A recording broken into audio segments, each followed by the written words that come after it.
നമസ്കാരം. KCN വാർത്തകളിലേക്ക് സ്വാഗതം. ആദ്യം പ്രധാന വാർത്തകൾ. കാസർഗോഡ് ലോക്സഭാ മണ്ഡലത്തിലെ വോട്ടിംഗ് സമാധാനപരം. വോട്ടിംഗ് യന്ത്രം തകരാറിലായത് വോട്ടർമാരെ വലച്ചു. അനിഷ്ട സംഭവങ്ങൾ ഉണ്ടാകാതിരിക്കുവാൻ ഒരുക്കിയത് ശക്തമായ സുരക്ഷ. വിധിയെഴുത്ത് കഴിഞ്ഞു. മെയ് 23 വരെ കാത്തിരിപ്പിന്റെ നാളുകൾ. തികഞ്ഞ വിജയപ്രതീക്ഷയിൽ പ്രമുഖ മുന്നണികൾ. തെരഞ്ഞെടുപ്പിൽ രാവിലെ തന്നെ വോട്ട് ചെയ്ത് കാസർകോട്ടെ സ്ഥാനാർത്ഥികളും നേതാക്കളും. വോട്ട് രേഖപ്പെടുത്തിയത് കുടുംബസമേതമെത്തി. കൊല്ലപ്പെട്ട യൂത്ത് കോൺഗ്രസ് പ്രവർത്തകൻ ശരത് ലാലിന്റെ കുടുംബം കല്യോട്ട് വൊക്കേഷണൽ ഹയർ സെക്കൻഡറി സ്കൂളിൽ വോട്ട് രേഖപ്പെടുത്തി. സംഘർഷ സാധ്യത കണക്കിലെടുത്ത് കല്യോട്ടും പരിസരങ്ങളിലും ഒരുക്കിയത് വൻ പോലീസ് സുരക്ഷ. നെല്ലിക്കുന്ന് MLA നെല്ലിക്കുന്ന് ഗേൾസ് ഹൈസ്കൂളിൽ സമ്മതിദാനാവകാശം വിനിയോഗിച്ചു. UDF സ്ഥാനാർത്ഥി രാജ്മോഹൻ ഉണ്ണിത്താൻ വൻ ഭൂരിപക്ഷത്തോടെ വിജയിക്കുമെന്ന് നെല്ലിക്കുന്ന്. സ്വന്തം വ്യക്തിത്വത്തിൽ വോട്ട് ചെയ്യാൻ അവസരം ലഭിച്ചതിന്റെ സന്തോഷത്തിൽ ജില്ലയിലെ ഏക ട്രാൻസ്ജെൻഡർ വോട്ടറായ ഇഷ കിഷോർ. വോട്ട് രേഖപ്പെടുത്തിയത് കാഞ്ഞങ്ങാട് ദുർഗ സ്കൂളിൽ. മഞ്ചേശ്വരം തുളുഭവൻ കെട്ടിടത്തിന്റെ നിർമ്മാണ പ്രവർത്തനത്തിന് തുടക്കം കുറിച്ചു. 25 ലക്ഷം രൂപ ചിലവിൽ നിർമ്മിക്കുന്ന തുളുഭവന്റെ നിർമ്മാണം 6 മാസത്തിനകം പൂർത്തീകരിക്കും. വാർത്തകൾ വിശദമായി. കാസർഗോഡ് ലോക്സഭാ മണ്ഡലത്തിൽ സമാധാനപരമായാണ് വോട്ടിംഗ് നടന്നത്. രാവിലെ മുതൽ തന്നെ ബൂത്തുകളിൽ വോട്ടർമാരുടെ നീണ്ട നിരയാണ് അനുഭവപ്പെട്ടത്. യന്ത്ര തകരാറ് കാരണം മിക്ക ബൂത്തുകളിലും വൈകിയാണ് പോളിംഗ് ആരംഭിച്ചത്. 13,63,937 വോട്ടർമാരുള്ള കാസർഗോഡ് ലോക്സഭാ മണ്ഡലത്തിൽ സമാധാനപരമായാണ് ലോക്സഭാ തിരഞ്ഞെടുപ്പ് നടന്നത്. രാവിലെ മുതൽ തന്നെ ബൂത്തുകളിൽ വോട്ടർമാരുടെ നീണ്ട നിരയാണ് അനുഭവപ്പെട്ടത്. യന്ത്ര തകരാറ് കാരണം മിക്ക ബൂത്തുകളിലും വൈകിയാണ് പോളിംഗ് ആരംഭിച്ചത്. വോട്ടിംഗ് യന്ത്രം തകരാറിലായത് പല ബൂത്തുകളിലും തർക്കങ്ങൾക്കും പ്രതിഷേധങ്ങൾക്കും ഇടയാക്കിയെങ്കിലും പിന്നീട് പുതിയ വോട്ടിംഗ് മെഷീനുകൾ എത്തിച്ച് വോട്ടിംഗ് പുനരാരംഭിക്കുകയായിരുന്നു. മണ്ഡലത്തിൽ 682 കേന്ദ്രങ്ങളിലായി 1317 ബൂത്തുകളിലാണ് വോട്ടെടുപ്പ് നടന്നത്. ജില്ലയിൽ 512 കേന്ദ്രങ്ങളിലായി 968 ബൂത്തുകളായിരുന്നു തെരഞ്ഞെടുപ്പിനായി ഒരുക്കിയത്. മഞ്ചേശ്വരം 198, കാസർഗോഡ് 188, ഉദുമ 195, കാഞ്ഞങ്ങാട് 196, തൃക്കരിപ്പൂർ 191 എന്നിങ്ങനെയാണ് നിയോജക മണ്ഡലാടിസ്ഥാനത്തിൽ ബൂത്തുകൾ ഒരുക്കിയത്. ജില്ലയിൽ മൊത്തം 3872 ഉദ്യോഗസ്ഥർ തെരഞ്ഞെടുപ്പ് ജോലിയിൽ പങ്കാളികളായി. തെരഞ്ഞെടുപ്പ് ഉദ്യോഗസ്ഥർക്കും കാസർഗോഡ് ജില്ലയിലെ വോട്ടർമാർക്കും പോളിംഗ് ബൂത്തുകൾ എളുപ്പത്തിൽ കണ്ടുപിടിക്കുന്നതിനായി ഇത്തവണ QR കോഡ് സാങ്കേതികവിദ്യയും ഒരുക്കിയിരുന്നു. ഇന്ത്യയിൽ ആദ്യമായാണ് തെരഞ്ഞെടുപ്പിനായി ഒരു ജില്ലയിൽ QR കോഡ് സാങ്കേതികവിദ്യ ഉപയോഗിച്ചത്. ജില്ലാ കളക്ടർ ഡോക്ടർ സജിത് ബാബുവിന്റെ പ്രത്യേക താൽപര്യപ്രകാരം രൂപകൽപ്പന ചെയ്തതാണ് ഈ മൊബൈൽ ആപ്ലിക്കേഷൻ. പെരിയ ഇരട്ടക്കൊലപാതകത്തിന്റെയും കാസർകോട്ടെ പ്രത്യേക സംഘർഷ സാഹചര്യവും കണക്കിലെടുത്ത് തെരഞ്ഞെടുപ്പിനോടനുബന്ധിച്ച് ഇത്തവണ ശക്തമായ സുരക്ഷയാണ് ഒരുക്കിയത്. ബൂത്തുകളെ 3ആയി തിരിച്ചായിരുന്നു സുരക്ഷാ സംവിധാനം ഏർപ്പെടുത്തിയത്. ഇതിനു പുറമെ ജില്ലയുടെ അതിർത്തി മേഖലകളിൽ പോലീസും വനം വകുപ്പും ചേർന്ന് പ്രത്യേക സുരക്ഷയും ഒരുക്കിയിരുന്നു. കാസർഗോഡ് ലോക്സഭാ മണ്ഡലത്തിലെ അതീവ സുരക്ഷ ആവശ്യമുള്ള 43 ബൂത്തുകൾക്ക് പുറമെ 71 പോളിംഗ് ലൊക്കേഷനുകളിലും രാഷ്ട്രീയ പാർട്ടികൾ ചൂണ്ടിക്കാട്ടിയ 84 സെക്ടറുകളിലും പ്രത്യേക സുരക്ഷാ സംവിധാനവും ഒരുക്കിയിരുന്നു. 5 കമ്പനി കേന്ദ്രസേനയും സായുധ പോലീസുമടക്കമുള്ള ഉദ്യോഗസ്ഥരെയായിരുന്നു സുരക്ഷാ ചുമതലയ്ക്കായി നിയമിച്ചത്. മാവോയിസ്റ്റ് ഭീഷണിയുടെ പശ്ചാത്തലത്തിൽ ചിറ്റാരിക്കൽ, പെരിങ്ങോം പോലീസ് സ്റ്റേഷൻ പരിധികളിലും ജാഗ്രത പുലർത്തിയിരുന്നു. ഇതിനു പുറമെ കർണാടകയോട് അതിർത്തി പങ്കിടുന്ന 17 കേന്ദ്രങ്ങളിൽ പോലീസും റവന്യൂ ഉദ്യോഗസ്ഥരും വനമേഖലയിലെ 14 ഇടങ്ങളിൽ വനം വകുപ്പിന്റെയും കാവൽ ശക്തമാക്കിയിരുന്നു. News desk KCN. വിധിയെഴുത്ത് കഴിഞ്ഞു. മെയ് 23 വരെ ഇനി കാത്തിരിപ്പിന്റെ നാളുകളാണ്. കാസർഗോഡിന്റെ ചെങ്കോൽ ആര് കൈയടക്കും? മണ്ഡലത്തിൽ പ്രവചനങ്ങളും ചർച്ചകളും ചൂടുപിടിക്കുമ്പോൾ തികഞ്ഞ വിജയപ്രതീക്ഷയിലാണ് പ്രമുഖ മുന്നണികൾ. കാസർഗോഡിന്റെ തെരഞ്ഞെടുപ്പ് ഗോതയിൽ 9 സ്ഥാനാർത്ഥികളാണ് ഇത്തവണ മത്സരിക്കുവാനെത്തിയത്. എന്നാൽ പതിവ് പോലെ തന്നെ ശക്തമായ ത്രികോണ മത്സരത്തിന് തന്നെയാണ് കാസർഗോഡ് വേദിയായത്. LDF സ്ഥാനാർത്ഥി KP സതീഷ് ചന്ദ്രൻ, UDF സ്ഥാനാർത്ഥി രാജ്മോഹൻ ഉണ്ണിത്താൻ, NDA സ്ഥാനാർത്ഥി രവീശ തന്ത്രി കുണ്ടാർ എന്നിവർ ശക്തമായ പ്രചരണ പരിപാടികളാണ് തിരഞ്ഞെടുപ്പിന് മുന്നോടിയായി നടത്തിയത്. വിജയം മാത്രം മുന്നിൽ കണ്ടുകൊണ്ട് ഇവർ നടത്തിയ പ്രചരണ പ്രവർത്തനങ്ങൾ വോട്ടർമാർ എങ്ങനെ സ്വീകരിച്ചു എന്നറിയണമെങ്കിൽ മെയ് 23 വരെ കാത്തിരിക്കണം. അക്രമ രാഷ്ട്രീയവും വിശ്വാസ സംരക്ഷണവും പ്രത്യേക രാഷ്ട്രീയ സാഹചര്യവുമടക്കം മുന്നണികൾ ചർച്ചയാക്കിയ തെരഞ്ഞെടുപ്പ് കൂടിയായതിനാൽ കൃത്യമായ പ്രവചനം അസാധ്യമായ മണ്ഡലം കൂടിയാണ് കാസർഗോഡ്. ഓരോ മണ്ഡലത്തിലെയും പ്രവർത്തകരുടെ എണ്ണം കണക്കുകൂട്ടിയും വോട്ടിംഗ് ശതമാനം വിലയിരുത്തുകയും ചെയ്യുന്ന മുന്നണികൾ ഈ തിരഞ്ഞെടുപ്പ് തങ്ങൾക്ക് അനുകൂലമാകുമെന്നുള്ള കണക്കുകൂട്ടലിലാണ്. പയ്യന്നൂർ, കല്യാശ്ശേരി നിയോജക മണ്ഡലങ്ങളിൽ പോളിംഗ് ശതമാനം വർദ്ധിച്ചത് ഇടതുമുന്നണിക്ക് ആശ്വാസമാകുമ്പോൾ കുറിക്കുകൊള്ളുന്ന പ്രചരണത്തിലൂടെ മറുചേരിയുടെ വോട്ടുകൾ കൂടി തങ്ങളുടെ പെട്ടിയിലാക്കുവാൻ സാധിച്ചു എന്ന വിലയിരുത്തലിലാണ് UDF. മോദിയുടെ വികസന നയങ്ങൾ ഉയർത്തിപ്പിടിച്ചുള്ള തെരഞ്ഞെടുപ്പ് പ്രചരണവും പോളിംഗ് ശതമാനത്തിലെ ഉണർവും വിധി തങ്ങൾക്ക് അനുകൂലമാക്കുമെന്നുള്ള കണക്കുകൂട്ടലിലാണ് NDA. മുന്നണികളോടൊപ്പം തന്നെ കാസർഗോഡിന്റെ മുക്കിലും മൂലയിലും ആര് ജയിക്കുമെന്നുള്ള പ്രവചനങ്ങളും ചൂടുള്ള ചർച്ചകളുമാണ്. ജയിച്ചു വരുന്ന തങ്ങളുടെ സ്ഥാനാർത്ഥികൾക്ക് ജയ് വിളിക്കുന്നതിനായി മനസ്സ് നിറയെ ആവേശം നിറച്ച് മെയ് 23-നായി ചങ്കിടിപ്പോടെ കാത്തിരിക്കുകയാണ് ഓരോ മുന്നണികളുടെയും പ്രവർത്തകർ. News desk KCN. തിരഞ്ഞെടുപ്പിൽ രാവിലെ തന്നെ വോട്ട് ചെയ്ത് കാസർഗോട്ടെ സ്ഥാനാർത്ഥികളും നേതാക്കളും. പോളിംഗ് ആരംഭിക്കുന്ന സമയത്ത് തന്നെ സ്ഥാനാർത്ഥികൾ ബൂത്തിലെത്തി സമ്മതിദാനാവകാശം വിനിയോഗിച്ചു. മിക്കയിടങ്ങളിലും അരമണിക്കൂറിലേറെ വൈകിയാണ് വോട്ടിംഗ് ആരംഭിച്ചത്. LDF സ്ഥാനാർത്ഥി KP സതീഷ് ചന്ദ്രൻ രാവിലെ 7 മണിക്ക് തന്നെ നീലേശ്വരം പേരോൽ ITI ബൂത്തിലെത്തി വോട്ട് രേഖപ്പെടുത്തി. മികച്ച ഭൂരിപക്ഷത്തിൽ കാസർഗോട്ടെ ജനങ്ങൾ ഇടതുമുന്നണിയെ വിജയിപ്പിക്കുമെന്ന് സതീഷ് ചന്ദ്രൻ പറഞ്ഞു. വൻ ഭൂരിപക്ഷത്തിന് LDF വിജയിക്കും. LDFന് പുറത്തുള്ള വോട്ടുകൾ ഉൾപ്പെടെ LDFന് ലഭിക്കുന്ന സ്ഥിതി തന്നെയാണ് ഏറ്റവും ഒടുവിൽ പോലും ഉള്ളത്. അതുകൊണ്ട് മികച്ച ഭൂരിപക്ഷത്തിൽ LDF തിരഞ്ഞെടുക്കപ്പെടും.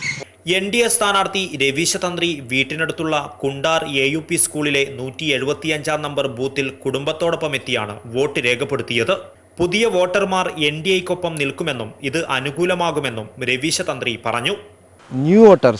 എല്ലാ ന്യൂ വോട്ടേഴ്സ് ഇപ്പോഴത്തെ യൂത്ത്സ് എല്ലാം മോദി ഫാൻസ് ആയതിനെ കൊണ്ട് ആ ന്യൂ വോട്ടേഴ്സിൻ്റെ കംപ്ലീറ്റ് വോട്ട് അത് NDAക്ക് വരും എന്നുള്ള ഒരു ആത്മവിശ്വാസം ഞങ്ങളിൽ ഉണ്ടായതിനെ കൊണ്ട് പോളിംഗ് കൂടിയത്ര ഞങ്ങൾക്ക് അനുകൂലകരമായിട്ട് വരും എന്നുള്ള വിശ്വാസമുണ്ട്. UDF സ്ഥാനാർത്ഥി രാജ്മോഹൻ ഉണ്ണിത്താന് കൊല്ലം ജില്ലയിലാണ് വോട്ട്. കാസർഗോട്ടെ ബൂത്തുകളിൽ പോകേണ്ടുന്നതിനാൽ അദ്ദേഹം സമ്മതിദാനം വിനിയോഗിക്കുവാൻ പോയില്ല. എങ്കിലും രാവിലെ മുതൽ തന്നെ കാസർഗോട്ടെ ബൂത്തുകളിൽ അദ്ദേഹം സന്ദർശനം നടത്തി. മന്ത്രി E ചന്ദ്രശേഖരൻ കോളിയടുക്കം UP സ്കൂളിലാണ് കുടുംബത്തോടൊപ്പം എത്തി വോട്ട് രേഖപ്പെടുത്തിയത്. എല്ലാ പ്രചാര വേലകളെയും മറികടന്ന് മികച്ച വിജയം കാസർഗോട്ടും സംസ്ഥാനത്താകെയും ഇടതുമുന്നണി നേടുമെന്ന് മന്ത്രി പറഞ്ഞു. എല്ലാ തരത്തിലുള്ള പ്രചാരവേലകളും അതിനെതിരായി നടത്തിയിട്ടുള്ളതിനെല്ലാം മറികടന്നുകൊണ്ട് ഈ തെരഞ്ഞെടുപ്പിൽ ഇടതുപക്ഷ ജനാധിപത്യ മുന്നണി അതിൻ്റെ എല്ലാ തരത്തിലുള്ള സ്വാധീനവും ശക്തിയും തെളിയിക്കത്തക്ക വിധത്തിൽ കേരളത്തിൽ വിജയം നേടും എന്നുറപ്പാണ്. P Karunakaran MP Nileshwaram NKB MAUP സ്കൂളിലാണ് വോട്ട് രേഖപ്പെടുത്തിയത്. ഇത്തവണ ഇടതുമുന്നണിക്ക് അനുകൂലമായ സാഹചര്യമാണുള്ളതെന്നും KP സതീഷ് ചന്ദ്രൻ വൻ ഭൂരിപക്ഷത്തോടെ വിജയിക്കുമെന്നും P കരുണാകരൻ MP പറഞ്ഞു. ഏത് അടിയൊഴുക്കുകൾ ഉണ്ടായാലും അതിനെയെല്ലാം അതിജീവിക്കാൻ കഴിയുന്ന നിലയിലുള്ള ബഹുജന സ്വാധീനം നമുക്കുണ്ട്. BJPക്കാരെ സംബന്ധിച്ചിടത്തോളം അവർക്ക് എങ്ങനെയാണ് ദേശീയ തലത്തിൽ കോൺഗ്രസും BJPയും തമ്മിലാണല്ലോ മത്സരിക്കുന്നത്. പിന്നെ അവർക്ക് എങ്ങനെയാണ് മറ്റൊരാൾക്ക് വോട്ട് ചെയ്യാൻ വേണ്ടി കഴിയുക? സ്വാഭാവികമായിട്ടും ഏത് പാർട്ടിയിലാണ് ഉണ്ടാകുന്ന ചെറിയ ഒറ്റപ്പെട്ട സംഭവങ്ങളല്ലാണ്ട് BJP അങ്ങനെ മറച്ച് വോട്ട് ചെയ്യുന്ന എനിക്ക് തോന്നുന്നില്ല. അപ്പോൾ നമ്മൾ ഈ 7 മണ്ഡലങ്ങളിൽ പോയ സമയത്തും കാണാൻ കഴിഞ്ഞ അതല്ല. ഇനി അഥവാ അത്തരം ഒരു അവിശുദ്ധ സമീപനം സ്വീകരിക്കുകയാണെങ്കിൽ തന്നെ അതിനൊക്കെ മറികടന്നുകൊണ്ട് ഇടതുപക്ഷ ജനാധിപത്യ മുന്നണിക്ക് വിജയിക്കാൻ വേണ്ടി കഴിയും, ഒരു സംശയമില്ല. News desk KCN. കല്യോട്ട് കൊല്ലപ്പെട്ട യൂത്ത് കോൺഗ്രസ് പ്രവർത്തകൻ ശരത് ലാലിന്റെ കുടുംബം Kalliyot vocational higher secondary school 163-ാം number ബൂത്തിൽ വോട്ട് രേഖപ്പെടുത്തി. സംഘർഷ സാധ്യത കണക്കിലെടുത്ത് കല്യോട്ടും പരിസരങ്ങളിലും വൻ പോലീസ് സുരക്ഷയാണ് ഒരുക്കിയത്. ഇരട്ടക്കൊലപാതകത്തെ തുടർന്ന് സംസ്ഥാന രാഷ്ട്രീയത്തിൽ ശ്രദ്ധ നേടിയ കല്യോട്ട് കനത്ത സുരക്ഷയിലാണ് വോട്ടിംഗ് നടന്നത്. കല്യോട്ട് ഗവൺമെന്റ് ഹയർ സെക്കൻഡറി സ്കൂളിൽ 3 ബൂത്തുകളിലാണ് വോട്ടിംഗ് ക്രമീകരിച്ചിരുന്നത്.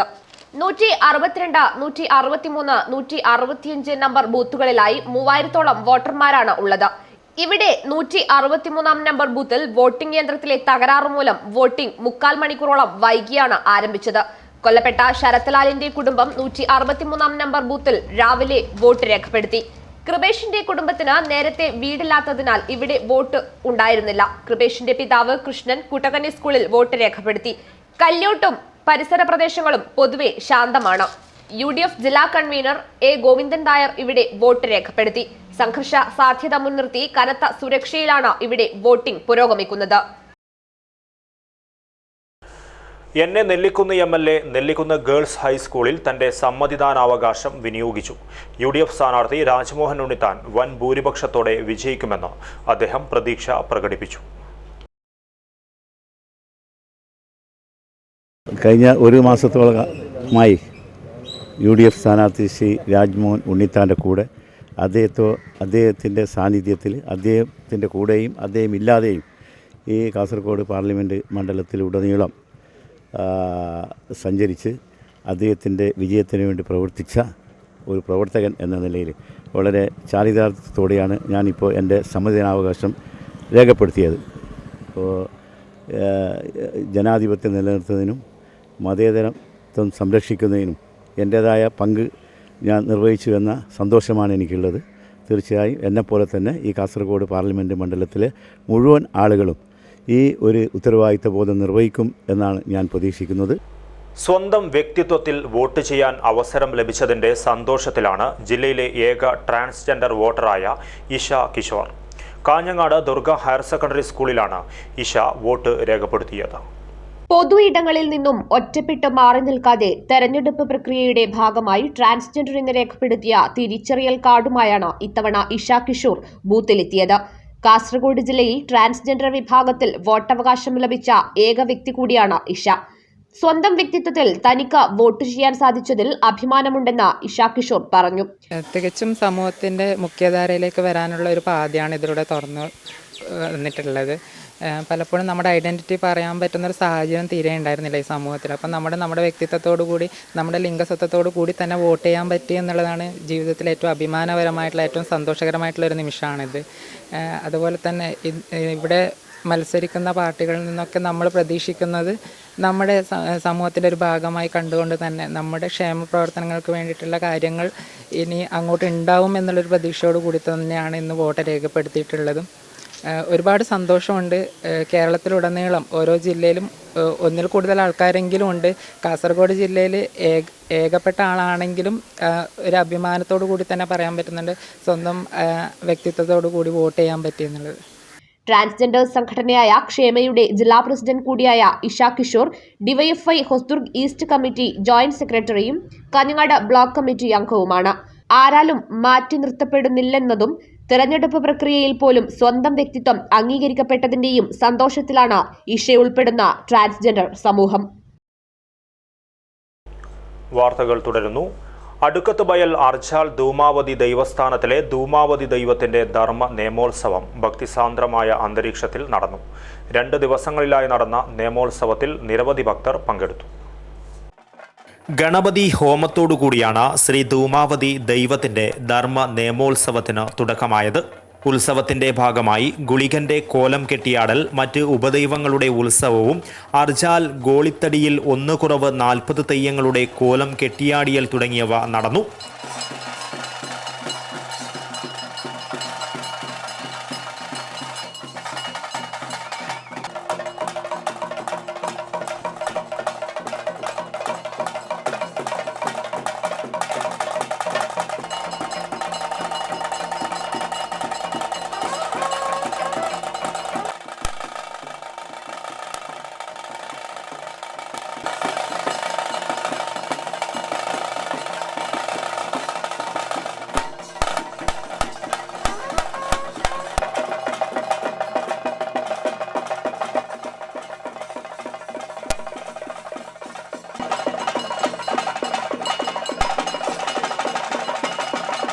ഉത്സവത്തിൽ പങ്കെടുക്കുവാനായി നാടിന്റെ നാനാദിക്കിൽ നിന്നുമായി നിരവധി ഭക്തരാണ് അടുക്കത്ത് ബയൽ അർജാൽ ശ്രീ ധൂമാവതി ദൈവസ്ഥാനത്തിലേക്ക് എത്തിയത്.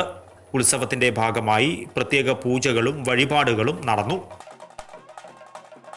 News desk KCN. മഞ്ചേശ്വരം തുളുഭവൻ കെട്ടിടത്തിന്റെ നിർമ്മാണ പ്രവർത്തനത്തിന് തുടക്കം കുറിച്ചു. 25 ലക്ഷം രൂപ ചെലവിലാണ് തുളുഭവൻ നിർമ്മിക്കുന്നത്. 6 മാസത്തിനകം നിർമ്മാണം പൂർത്തിയാകുമെന്നാണ് പ്രതീക്ഷിക്കപ്പെടുന്നത്. മഞ്ചേശ്വരത്ത് 2007 അന്നത്തെ മുഖ്യമന്ത്രി VS അച്യുതാനന്ദനാണ് തുളു അക്കാദമി പ്രാബല്യത്തിൽ കൊണ്ടുവന്നത്. അന്നത്തെ മഞ്ചേശ്വരം MLA ആയിരുന്ന CH കുഞ്ഞമ്പുവിന്റെ പ്രത്യേക താൽപര്യവും മഞ്ചേശ്വരത്ത് തുളു അക്കാദമി സ്ഥാപിതമാകുന്നതിന് കാരണമായി. മഞ്ചേശ്വരം കടമ്പാർ ദർഗിപ്പള്ള എന്ന സ്ഥലത്ത് 1 ഏക്കർ ഭൂമി തുളു ഭവനത്തിനായി നീക്കിവെച്ചിരുന്നു.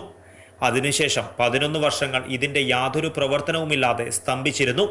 ഇതിനിടെയാണ് സംസ്ഥാന സർക്കാർ ഭരണത്തിന്റെ 1000 ദിവസം പൂർത്തീകരിച്ച പദ്ധതിയിൽ ഉൾപ്പെടുത്തി വീണ്ടും തുളുഭവന് ജീവനേകിയത്. തുളു സാംസ്കാരിക കേന്ദ്രമായ തുളുഭവന്റെ തറക്കല്ലിടൽ കർമ്മം കടമ്പേരിയിൽ ഫെബ്രുവരി 27 കേരള നിയമസഭാ സ്പീക്കർ P. ശ്രീരാമകൃഷ്ണൻ നിർവഹിക്കുകയും ചെയ്തിരുന്നു. നിർമ്മാണത്തിന്റെ ആദ്യഘട്ടത്തിനാണ് ഇപ്പോൾ തുടക്കം കുറിച്ചിരിക്കുന്നത്. 25 ലക്ഷം രൂപ ചെലവിൽ നിർമ്മിക്കുന്ന തുളുഭവന്റെ നിർമ്മാണം 6 മാസത്തിനകം പൂർത്തിയാകുമെന്ന് തുളു അക്കാദമി പ്രസിഡന്റ് ഉമേഷ് സാലിയാൻ പറഞ്ഞു. Abdul Rahman Udyavar, news bureau, Manjeshwaram. മഞ്ചേശ്വരത്ത് കവർച്ചയ്ക്കിരയായ ജർമ്മൻ വിനോദസഞ്ചാരികൾക്ക് സഹായവുമായി മഞ്ചേശ്വരം പോലീസും ബേക്കൽ ടൂറിസ്റ്റ് സപ്പോർട്ടിംഗ് ഗ്രൂപ്പും എത്തി. വിനോദസഞ്ചാരികൾക്ക് നഷ്ടമായ പണവും തുടർ യാത്രയും നൽകുമെന്ന് ടൂറിസ്റ്റ് സപ്പോർട്ടിംഗ് ഗ്രൂപ്പ് ഉറപ്പു നൽകി. ജർമ്മൻ വിനോദസഞ്ചാരികളായ അന്നോള കലൻ പിററോക്ക്, അറോണ പൊമിക് അനല്ലേർ, അനാൻ പൊമിക് മെൽനാർ എന്നിവരാണ് ഇക്കഴിഞ്ഞ വെള്ളിയാഴ്ച മഞ്ചേശ്വരം ഹൊസങ്കടി എക്സൈസ് ചെക്ക് പോസ്റ്റിന് സമീപം വെച്ച് കവർച്ചയ്ക്ക് ഇരയായത്. വിനോദസഞ്ചാരികളായ മൂവർ സംഘം ഡൽഹിയിൽ നിന്നും ഒമിനി വാൻ വാടകയ്ക്കെടുത്ത് ഗുജറാത്തിലേക്കും തുടർന്ന് മുംബൈ, ഗോവ വഴി കേരളത്തിലേക്ക് എത്തിയതായിരുന്നു. യാത്രാക്ഷീണം മൂലം ഹൊസങ്കടിയിൽ വിശ്രമിക്കുന്നതിനിടയിൽ ഇവർ കവർച്ചയ്ക്ക് ഇരയായത്. മഞ്ചേശ്വരം പോലീസ് ഇവർക്ക് സമീപത്തുള്ള ക്ഷേത്രത്തിന്റെ ഗസ്റ്റ് ഹൌസിൽ താമസിക്കാൻ സൗകര്യം ഏർപ്പെടുത്തുകയായിരുന്നു. വിവരമറിഞ്ഞാണ് ബേക്കൽ ടൂറിസം സപ്പോർട്ടിംഗ് ഗ്രൂപ്പ് പ്രതിനിധിയുടെ ഉത്തരവാദിത്വ മിഷൻ സംരംഭകനായ ഷംസുദ്ദീൻ ബേക്കൽ ഇടപെടുകയും ആവശ്യമായ സഹായങ്ങൾ നൽകാൻ സന്നദ്ധ അറിയിക്കുകയും ചെയ്തു. മഞ്ചേശ്വരത്തെത്തിയ അദ്ദേഹം ടൂറിസ്റ്റുകൾക്ക് നഷ്ടമായ 8000 രൂപ നൽകുകയും തുടർ യാത്രയ്ക്കുള്ള സൗകര്യം നൽകുവാനും തയ്യാറായി. നമ്മുടെ സംസ്ഥാന ഉത്തരവാദിത്ത tourism coordinator, mission coordinator group sir നമ്മളെ വിളിക്കുകയും കാര്യങ്ങൾ അറിയുകയും ചെയ്തു. അപ്പോൾ അദ്ദേഹം ഉടനെ തന്നെ പറയാണ്, അവർക്ക് 8000 രൂപ നഷ്ടപ്പെട്ടിട്ടുണ്ടെങ്കിൽ ആ പൈസ ഞങ്ങൾ കൊടുക്കാം, അത് നിങ്ങൾ പോലീസിനെ ഏൽപ്പിച്ചിട്ട് പോലീസിന് മുഖാന്തരം നിങ്ങൾ അവർക്ക് കൊടുക്കണം എന്നുള്ളത്. കാരണം കാസർഗോഡ് എന്നല്ല, ഒരു കേരളത്തിൽ തന്നെ ഇങ്ങനെ ഒരു വിദേശ ടൂറിസ്റ്റ് വന്നു കഴിഞ്ഞാൽ ഇത്തരത്തിലുള്ള ദാരുണമായ അനുഭവങ്ങൾ ടൂറിസ്റ്റുകൾക്ക് ഉണ്ടാവാൻ പാടില്ല എന്നുള്ള ഒരു കർക്കശക്കാരനായ ഞങ്ങൾക്കൊക്കെ അറിയുന്ന ഒരാളാണ് ഉത്തരവാദിത്ത ടൂറിസം മിഷൻ കോർഡിനേറ്റർ ഗ്രൂപ്പ്. അപ്പോൾ അദ്ദേഹം അപ്പോൾ തന്നെ വിളിച്ചു പറഞ്ഞു, നമ്മൾ ആ പൈസ നമ്മൾ കൊടുക്കാം. ഇവർ സഞ്ചരിച്ചിരുന്ന വാഹനത്തിന്റെ തകരാറുകൾ പരിഹരിച്ച ശേഷം കൊച്ചിയിലേക്ക് സംഘം യാത്ര തുടരും. ടൂറിസ്റ്റുകൾ നേരിട്ട പ്രയാസങ്ങൾ ടൂറിസം മന്ത്രി കടകംപള്ളി സുരേന്ദ്രനെയും ടൂറിസം സെക്രട്ടറി വീണ ജോർജിനെയും അറിയിച്ചിട്ടുണ്ട്.